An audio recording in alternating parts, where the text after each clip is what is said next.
नमस्कार। हनुमान चालीसा। हम में से ज्यादातर लोग इसे एक पवित्र प्रार्थना के रूप में ही जानते हैं ना। बचपन से पढ़ते और सुनते आए हैं। लेकिन जरा सोचिए, क्या हो अगर ये 40 छंद सिर्फ श्रद्धा की बात ना हो, बल्कि हमारी जिंदगी की मुश्किलों का एक प्रैक्टिकल समाधान हो। आज हम हनुमान चालीसा के इसी गुप्त पहलू को समझने वाले हैं। तो सवाल यही उठता है, क्या हमारी समस्याओं का हल, हमारी परेशानियों का जवाब इसी हनुमान चालीसा में ही कहीं छिपा हुआ है? आज हम यही जानेंगे कि जिन चौपाइयों को हम रोज दोहराते हैं, उनमें हमारी रोजमर्रा की मुश्किलों के लिए कितने गहरे और प्रैक्टिकल उपाय मौजूद हैं। तो चलिए ये सफर शुरू करते हैं। हमारा पहला पड़ाव है चालीसा को सिर्फ श्रद्धा से नहीं, बल्कि एक समाधान के नजरिए से देखना। ये समझने की कोशिश है कि ये पवित्र पाठ केवल पढ़ने के लिए नहीं बना, बल्कि इसे जीवन में लागू करने के लिए बनाया गया है। और यहीं पर इसका असली राज छिपा है। देखिए, सिर्फ पाठ करने से आगे बढ़कर जब हम इसे अपनी जिंदगी में उतारते हैं, इसे अप्लाई करते हैं, तभी इसकी असली शक्ति, इसका असली पावर अनलॉक होता है। चालीसा को समझना और उसका सही इस्तेमाल करना ही जीवन में बड़े बदलाव लाने की चाबी है।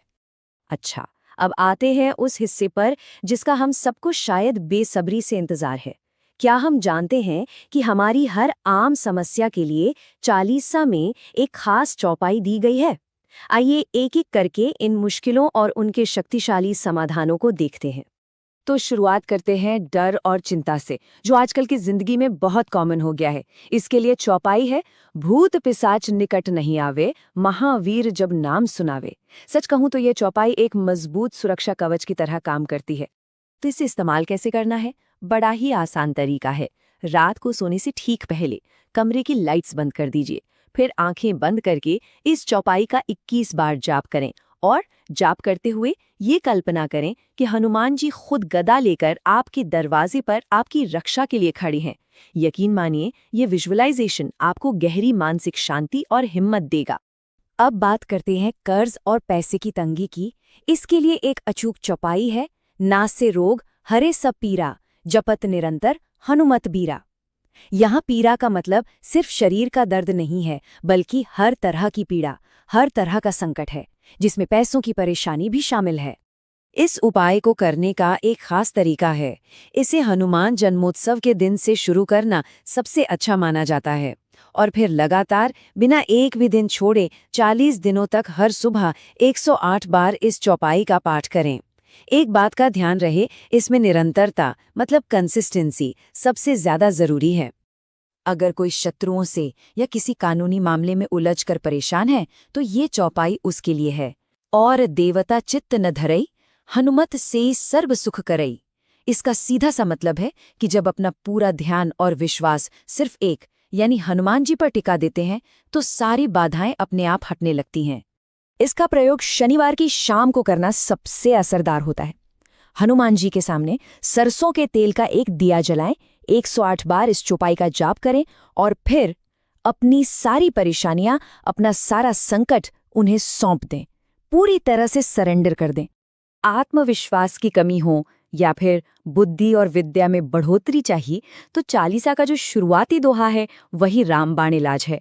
बुद्धिहीन तनु जाने के, सुमिरो पवन कुमार, बल बुद्धि विद्या देह मुहि, हरो कलेश विकार। ये स्टूडेंट्स और प्रोफेशनल्स के लिए तो खास तौर पे बहुत फायदेमंद है। और इसका अभ्यास तो बहुत ही सीधा साधा है।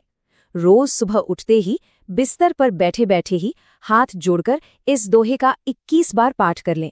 यह आपके दिन की शुरुआत पॉजिटिव एनर्जी, कॉन्फिडेंस और एक क्लियर सोच के साथ करने में मदद करेगा। और अब एक आध्यात्मिक सुरक्षा कवच की बात करते हैं। जब भी कहीं यात्रा पर जा रहे हों या बस यूं ही घर से बाहर निकल रहे हों, तो ये चौपाई आपकी रक्षा करेगी। राम द्वारे तुम रखवारे, होत न आज्ञा बिनु पैसारे। इसका प्रयोग तो सबसे आसान है। घर से बाहर निकलने से ठीक पहले या कोई भी सफर शुरू करने से पहले बस 3 बार इस चौपाई को मन में बोल लीजिए। ऐसा माना जाता है कि ये आपके चारों ओर एक सुरक्षा का घेरा बना देती है। तो चलिए एक नज़र में इसे फिर से देख लेते हैं। डर के लिए भूत पिशाच, पैसों की तंगी के लिए नासे रोग, शत्रुओं के लिए और देवता, आत्मविश्वास के लिए बुद्धिहीन तनु और सुरक्षा के लिए राम द्वारे। ये एक तरह की क्विक रेफरेंस गाइड है, ताकि सही समय पर सही चौपाई याद रहे। तो हमने ये सारे उपाय तो जान लिए, लेकिन किसी भी शुभ काम को शुरू करने के लिए एक सही समय, एक शुभ मुहूर्त बहुत जरूरी होता है ना? और इन प्रयोगों को शुरू करने के लिए हनुमान जन्मोत्सव से बेहतर और शक्तिशाली दिन और कोई हो ही नहीं सकता। इस तारीख को कहीं नोट कर लीजिए, 2 अप्रैल 2026। इस दिन आने वाला हनुमान जन्मोत्सव ज्योतिष के हिसाब से बहुत ज्यादा खास होने वाला है और हमें इसके लिए पहले से तैयार रहना है। देखिए, इस बार का संयोग बहुत ही दुर्लभ है। ये चैत्र पूर्णिमा का दिन है, जो अपने आप में ही बहुत शक्तिशाली होता है। ऊपर से ये गुरुवार को पड़ रहा है, जिसे ज्ञान और विवेक का दिन माना जाता है। तो ये ज्ञान और शक्ति का एक अद्भुत संगम बन रहा है। अब इसके पीछे का आध्यात्मिक विज्ञान समझिए।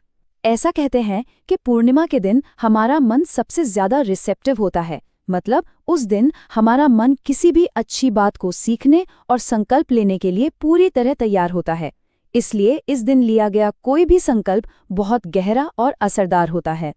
तो इस खास दिन का पूरा लाभ उठाने के लिए ये 5 अचूक उपाय हैं, जिन्हें हनुमान जन्मोत्सव के दिन किया जा सकता है। पहला, दिन की सबसे पावरफुल शुरुआत के लिए सूर्योदय से आधा घंटा पहले उठकर सूर्योदय होने तक लगातार चालीसा का पाठ करें। ये ब्रह्म मुहूर्त का वक्त होता है। दूसरा, अगर करियर में रुकावट आ रही है तो 11 केलों में एक एक लौंग लगाकर हनुमान जी को चढ़ाएं और फिर जरूरतमंदों में बांट दें। तीसरा, किसी बड़े संकट से निकलने के लिए बरगद के 11 पत्तों पर चंदन से जय श्री राम लिखकर उनकी एक माला बनाएं और हनुमान जी को अर्पित करें। चौथा, घर में सुख शांति के लिए मुख्य दरवाजे पर सिंदूर का तिलक लगाएं और 11 बार चालीसा का पाठ करें। और पांचवां, जो कि एक तरह का सेल्फ डिसिप्लिन चैलेंज है, 40 दिन का संकल्प लें, रोज एक बार चालीसा पढ़ें और तय करें कि कोई एक मुश्किल काम जिसे बहुत समय से टाला जा रहा है, उसे इन 40 दिनों में पूरा करके ही रहेंगे। अंत में एक बात समझनी बहुत जरूरी है। ये जितने भी बाहरी अनुष्ठान हैं, ये सब हमें हमारे भीतर की शक्ति से जोड़ने का एक माध्यम है। असली ताकत तो हमारे अंदर ही है। और जो सबसे महत्वपूर्ण बात हमें याद रखनी है, वो ये है कि हनुमान कोई बाहरी शक्ति नहीं, बल्कि हमारे ही अंदर के उस अटूट भरोसे और संकल्प का नाम है, जो कभी हार नहीं मानता।